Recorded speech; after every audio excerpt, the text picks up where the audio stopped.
আসসালামু আলাইকুম ওরহমতুল্লাহি বরকাতুহু।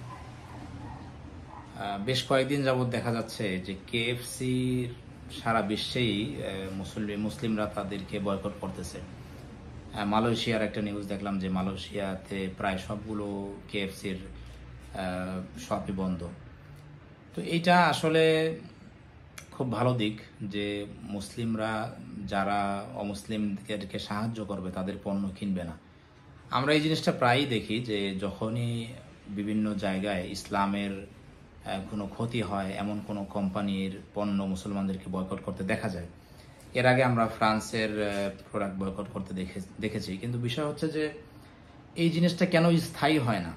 আমরা যদি দেখি যে পৃথিবীর যত বড় বড় ব্র্যান্ড, সবগুলো ব্র্যান্ডই প্রায় মুসলিমদের, অথচ বিজনেসের ক্ষেত্রে যে মুসলিমরা বিজনেস করবে এটা কিন্তু কোরআন বা হাদিস এটাকে অনুৎসাহিত করে নাই।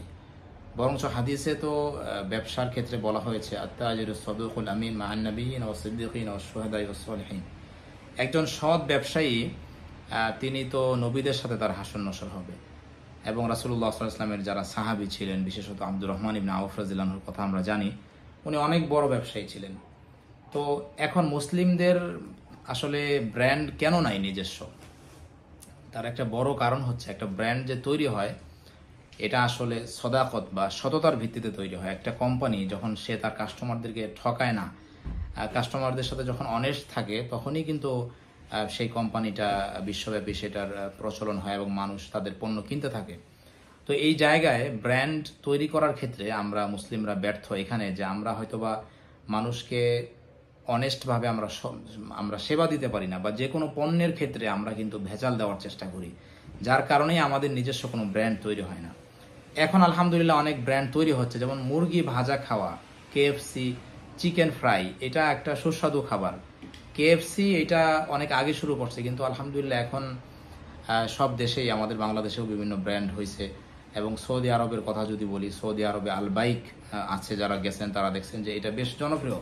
এবং সৌদি আরবের এয়ারপোর্টেও এটা আছে, এবং সৌদি আরবের যে কোনো জায়গায় আলবাইক খেতে গেলে কিন্তু ঘন্টার পর ঘন্টা লাইনে দাঁড়ায় থাকতে হয়। এবং কি একটা মজার বিষয় হলো, আরাফা মুজদালিফার ওইখানে আলবাইকের একটা আউটলেট আছে, যেটা শুধুমাত্র হজের মৌসুমেই 1 মাস, শুধুমাত্র এই সপ্তাহ 10 দিনের উপরে ভিত্তি করে এই দোকানটা চলে। তার মানে কি পরিমাণ সেল হয়।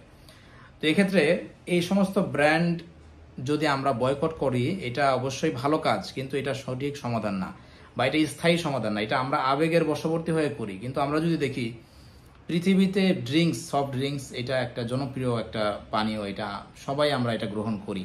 আমাদের বাংলাদেশে যদি বলি, মানে কোক বা 7 আপ, এই রকম যত ব্র্যান্ড আছে, কোকাকোলা, এগুলো কিন্তু সারা পৃথিবীতেই এটা খুব জনপ্রিয়। কিন্তু এই সমস্ত ব্র্যান্ড বিদেশিদের, অমুসলিমদের।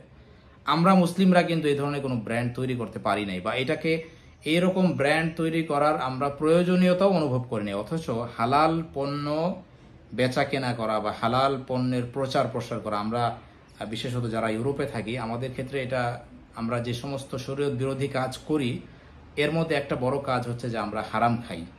কারণ আমরা যদি সুপার শপে যাই তাহলে দেখবো যে চিকেনের বিভিন্ন রকম আইটেম থাকে, চিকেন বল থাকে, মুরগি, বিভিন্ন রকম প্রসেস মিট থাকে।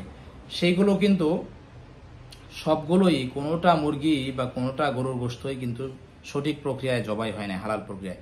সেগুলো কিন্তু আমরা খাচ্ছি, আমাদের সন্তানরা খাচ্ছে, এবং আমাদের যে শরীরে রক্ত মাংস হচ্ছে সেটা কিন্তু জাহান্নামে যাওয়ার একটা বড় কারণ। তো কাজে আমি বলবো, এই অমুসলিমদের পণ্য থেকে বা বিশেষত ইহুদিদের পণ্য থেকে যদি আমরা বাঁচতে চাই, এটার একটা ভালো সমাধান হবে আমাদের নিজেদের ব্র্যান্ড তৈরি করা। মুসলিমরা পৃথিবীতে, মুসলিমদের পরিমাণ অনেক বেশি। তো কাজেই আমরা যদি নিজস্ব ব্র্যান্ড তৈরি করি, এবং এই ব্র্যান্ড তৈরি হওয়ার ক্ষেত্রেও আমাদের সহযোগিতা থাকতে হবে। কোনো মুসলিমরা যদি শুরু করে কোনো কিছু, সেটা খাবার, হালাল খাবার হইতে পারে বা গোশত হইতে পারে, তখন আমাদেরকে কিন্তু সেটা যদি দাম বেশিও হয়, আমাদেরকে কিন্তু সেটা কেনা উচিত। আমাদের বাংলাদেশ থেকে, আমাদের বাংলাদেশি ভাইরা এখানে যারা ব্যবসা করেন, আমি তাদেরকে ব্যক্তিগতভাবেও বলি এবং আমার বয়ানেও আমি বলি যে আপনারা হালাল খাবার, হালাল বিস্কিট, হালাল রুটি, এগুলো নিজেরা ম্যানুফ্যাকচার করেন, নিজেরা এগুলো তৈরি করেন, যাতে করে এটা ইবাদতও হয় এবং আপনাদের ব্যবসাও হয় এবং আমরাও হারাম থেকে বাঁচতে পারি। তো কাজেই হালাল খাবারের ব্যাপারে বা বিশেষত ব্র্যান্ড তৈরি হওয়ার ক্ষেত্রে আমাদেরকে কিন্তু সজাগ হতে হবে, এবং কেউ যদি এটা শুরু করে তাকেও কিন্তু আমাদের সহযোগিতা করা উচিত। আল্লাহ তাআলা আমাদের সকলকে হালাল জীবনযাপন করার তৌফিক দান করুক। সবাই ভালো থাকবেন, সুস্থ থাকবেন। ভিডিওটি ভালো লাগলে অবশ্যই লাইক, কমেন্ট, শেয়ার করবেন।